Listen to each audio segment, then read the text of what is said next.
Good afternoon. My name is Lama Jigme, and I'm a non-sectarian Buddhist monk teacher at Hewitt. In a recent video, I explained how dangerous it was for us to proclaim or lament the lack of fairness in life. Now, of course, that's easier said than done, so today I'm going to give you a follow-up video where I teach you a wonderful technique. In the second semester of my classes, where we learn the sadhana, or sadhana, depending on where you like to put the accent, we learn a wonderful meditation. On a very deep in-breath, the meditator would mentally and silently recite, how could this present ripening of my past karma be quite fair, just, and even beneficial? On the out-breath, they would then verbally recite Om Mani Padme Hum about 7 times. So as you can tell, this is deep breathing in, deep breathing out. And that's great for the second semester. But for first semester students, that's a trifling overwhelming. And so for the first semester version of this contemplation is quite simply how karma on the in-breath, and then on the out-breath, be quite just. Now it's a rhetorical question, so the contemplative does not need to answer the question. In fact, it works better if they do not.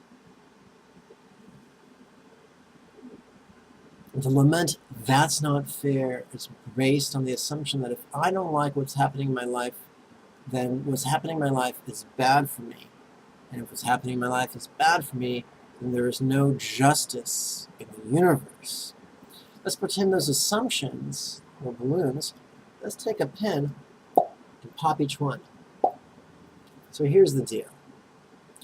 Just because things don't feel good in the present moment does not necessarily mean they are bad for us.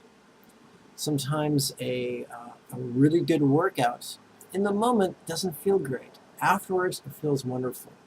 You know, increasing our cardiovascular health, increasing our strength, our flexibility, our bone density, these things are wonderful. Even though during the exercise, it might not always feel wonderful. So it's very useful to consider the possibility, not the certitude, but just the possibility that just because something feels yucky doesn't necessarily mean it is yucky.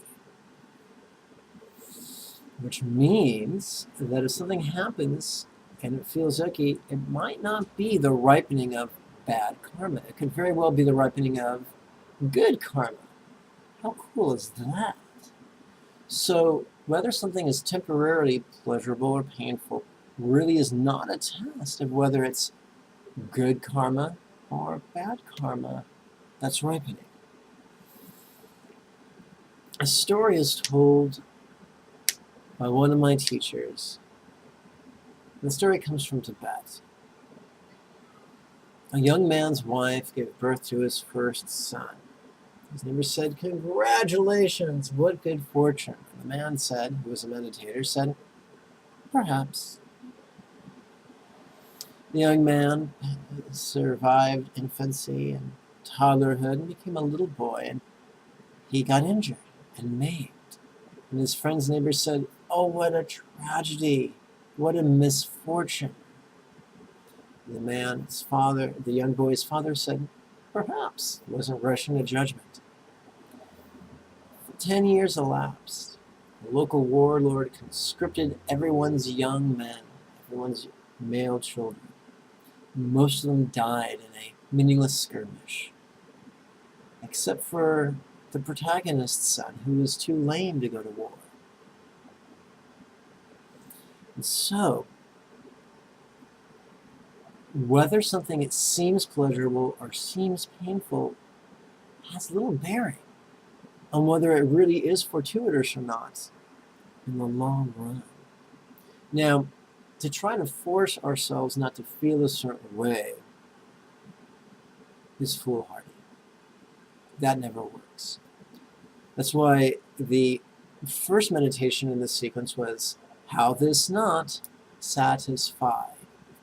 In other words, whether something is pleasurable or painful doesn't always make us feel satisfied. For instance, something like sex often feels great, sex often feels pleasurable, but it's not satisfying. You might say, but wait, I just had a fantastic orgasm. That's great, but I suspect tomorrow or next week or next month or next quarter, you're going to have another orgasm. So guess what? It didn't satisfy your need for pleasure. You know, if you love strawberry ice cream, if you eat enough of it, it'll make you sick, and you'll develop an aversion for it. You know, or if you like having sex and you have it for 10 minutes, 20 minutes, 30 minutes, 60 minutes, 90 minutes, you're gonna chafe. So anything done long enough will eventually not feel good. So that's how pleasure can fail to satisfy. What about pain? Well, pain obviously doesn't satisfy. So whether we're experiencing pleasure or pain, we can explore the potential that this might not be as satisfying as we'd like it to be. And that is the essence of suffering. Suffering need not be some grandiose, over-the-top phenomenon, like a summer action movie blockbuster. It can be as subtle as simply not getting what you want when you want it, not keeping what you like for as long as you like to, or simply enduring that which you don't like. That's how reality fails to satisfy. It's a very subtle thing. So we acknowledge the fact that at times our circumstances or our feelings might feel kind of sucky. We do that with the contemplation, how this not, out breath, satisfy. In breath, how this not, out breath, satisfy. We do that 3 times. It's a rhetorical question. You don't try to answer it. You just play with it. And for some reason, it does bring a modicum of comfort, which is lovely. Then we move on to the second bit of the renunciation contemplation, which is a loud trek. You know what they say, loud trek, little penis. Anyway, let's continue.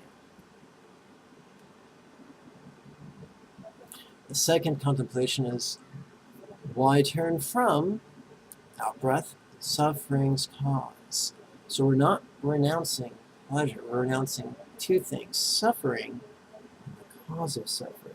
So if you consider having a battered, bruised, bloodied, and perhaps mutilated hand to be suffering, then you want to renounce that suffering and also the cause of that suffering, which could very well be sticking your hand in a running garbage disposal. So it's very simple. As a liberal, we don't renounce pleasure, we renounce suffering and the causes of suffering. And then we come to, you guessed it,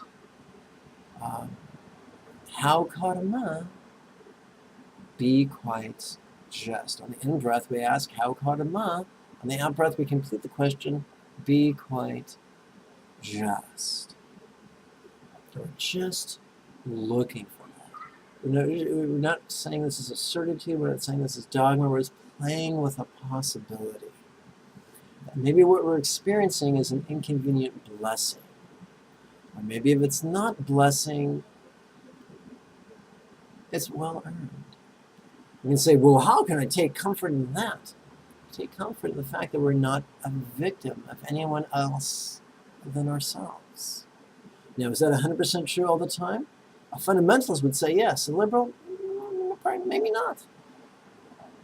But by contemplating that possibility, we feel more empowered. We feel more resourceful. We feel more free.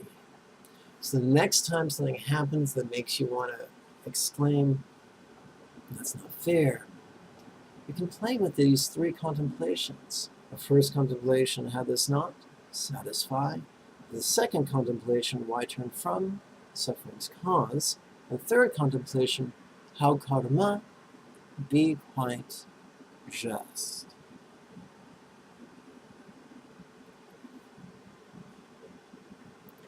The Tuesday series of weekly webinars is coming up real fast. This is Sunday, so I guess depending on how you count, it's 2.5 days away. If you want to participate and you live in Los Angeles, you can participate in person. If you don't live in LA, that's no problem. You can participate over Skype. But the time in the coffee shop where I'm holding the class and the amount of people who can fit at the coffee shop and the amount of people who can fit on my Skype page are limited. So if you really want to make this happen, use the links below to contact me, and I'll help you through the registration process.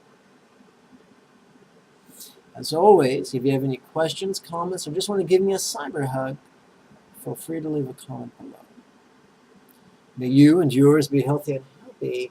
Om Mani Padme Hum. Bye-bye.